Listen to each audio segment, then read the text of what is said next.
pasa con los adolescentes o con el transcurso de este proceso, que es diferente en cada uno de las personas, por eso hablamos de adolescencias en plural, en el marco del contexto familiar?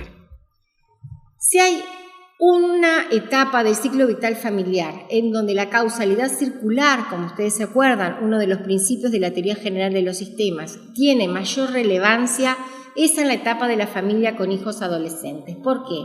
Porque todos estos cambios que yo les acabo de contar en la esfera individual son registrados y son vividos por el adolescente y por lo tanto generan cambios en los vínculos entre los adolescentes y los otros integrantes de la familia, lo cual a su vez genera cambios en la interacción entre los otros integrantes de la familia entre sí y con el adolescente. Por lo tanto, como lo dice bien Raquel Vidal, la subjetividad familiar como producto de interacciones significantes implica que cada miembro de la familia produce efecto en los demás en círculos de interacciones donde todos son productores y receptores de efectos.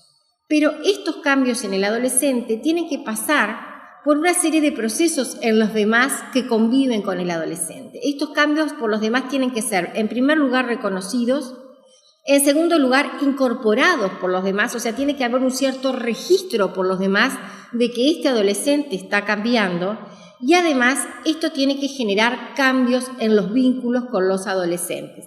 Si esto no sucede, entonces tendremos algunas dificultades en la esfera familiar, como vamos a ver después. Entonces, como también lo dice Raquel Vidal, lo diferente del hijo o de la hija requiere de algún tipo de registro y de señales que indiquen que esa diferencia ha sido registrada. Los modos vinculares entre los miembros y los subsistemas que constituyen están exigidos de transformación. Este registro pone en juego la trama, la flexibilidad del sistema, su potencial autoorganizador, su capacidad generativa de nuevos límites internos y externos y nuevos intercambios. Bien, ¿cómo se registran estos cambios en el subsistema parental? O sea, en el subsistema integrado por el adolescente y sus padres o del adolescente y sus adultos referentes. Lo que se ha descrito es que los cambios que suceden en el adolescente generan o repercuten de una forma inconsciente o no querida también en los padres de la siguiente manera. El desarrollo de la sexualidad en el adolescente interpela la sexualidad y la vida erótica de los padres. Los cambios en su cuerpo interpelan la vitalidad de sus padres. Sus nuevos valores, sus nuevos ideales, interpela y cuestiona aquellos valores y aquellos ideales que sus padres forjaron durante muchos años. El proyecto de vida que ahora plantea el adolescente cuestiona o hace reflexionar a los padres respecto a aquel proyecto de vida que tuvieron previamente, lo que han podido lograr y lo que no. Y por supuesto que la pérdida de estos padres idealizados por parte del adolescente también genera repercusiones en los padres que tienen que aceptar que ahora existen otros adultos referentes que no son ellos y que muchas veces ni siquiera son del entorno familiar. Todos estos procesos de reflexión, de cuestionamiento de sus propias vidas, de sus proyectos, de sus valores, etcétera, que ocurren en los adultos a cargo o en los padres de los adolescentes, hace que se establezca que en ellos ocurre también una segunda adolescencia.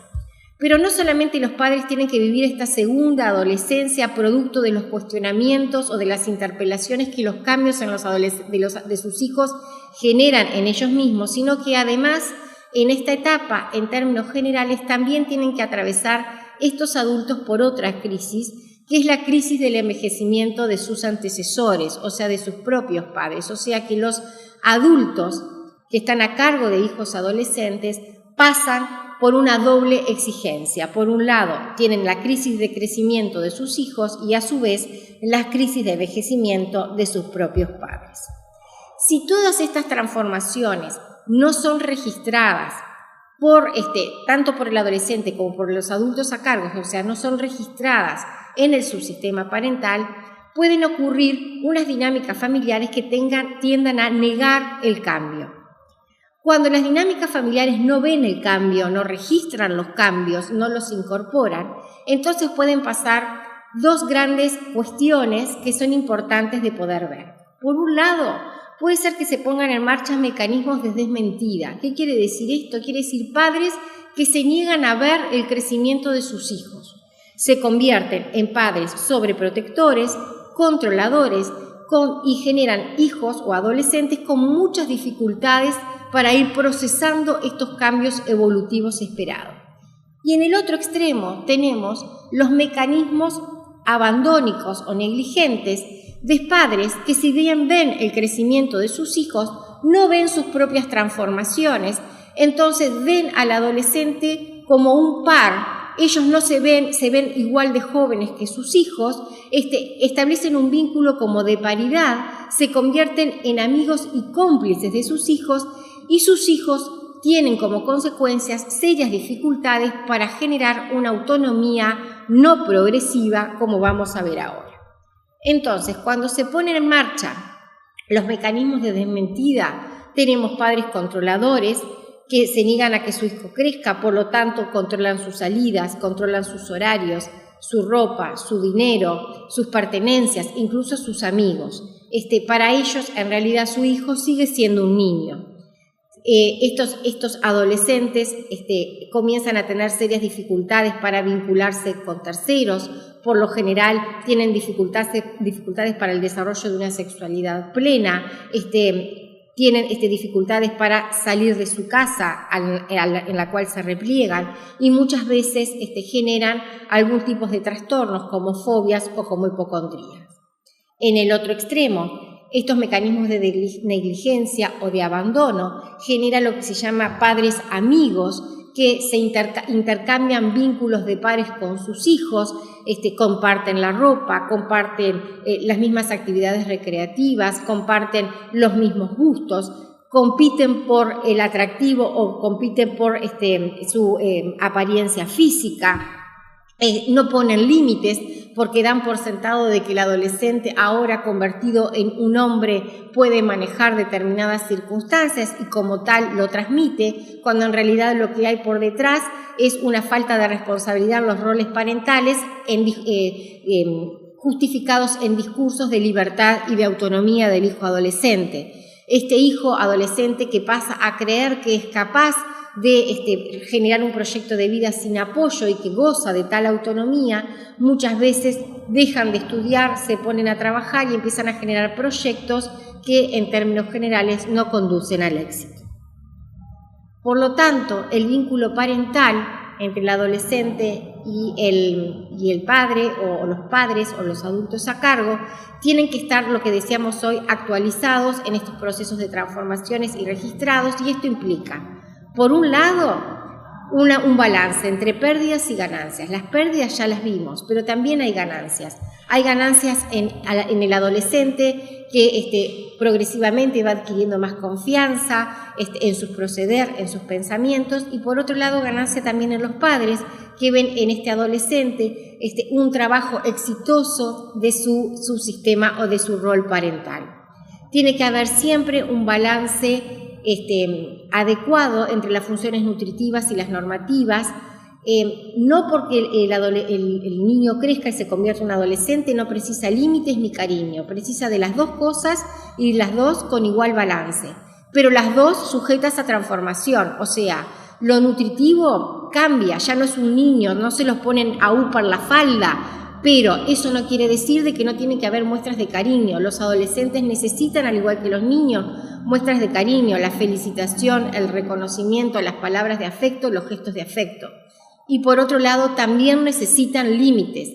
Los límites tienen que estar igual de marcados y tienen que seguir a cargo de los padres.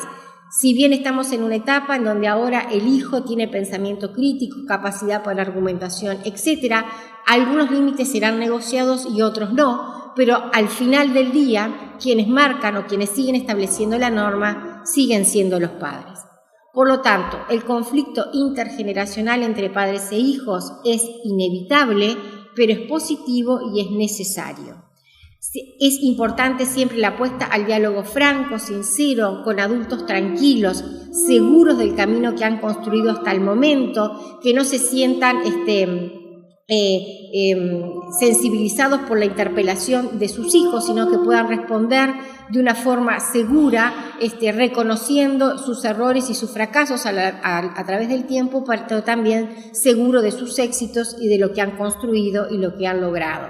Es sumamente importante también que los padres puedan ser capaces, y en esta etapa sobre todo, de seguir transmitiendo la importancia del esfuerzo y de la responsabilidad como valores importantes en la construcción de adolescencias sanas, y de la noción del tiempo, un poco para contrarrestar esto que decíamos hoy del ambiente social de la inmediatez. ¿Qué pasa con el subsistema fraternal? Así como con el subsistema parental existían cambios que deben ser registrados y tenidos en cuenta para no tener vínculos disfuncionales, también existen cambios en el subsistema fraternal. Por supuesto que los hermanos registran, los hermanos menores, sobre todo, que hay un distanciamiento en el vínculo que tienen ahora con su hermano adolescente, que hay una pérdida de la complicidad, porque los intereses de los adolescentes comienzan a separarse paulatinamente de los intereses del mundo infantil.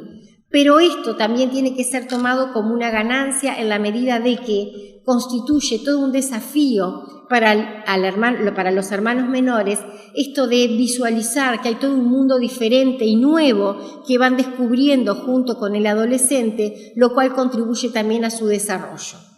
Por lo tanto, es esperable que el adolescente pueda en cierta manera desprenderse del sistema fraterno, pero seguir perteneciendo a él de otra manera. Y en este nuevo vínculo con los hermanos también es importante el rol de los padres.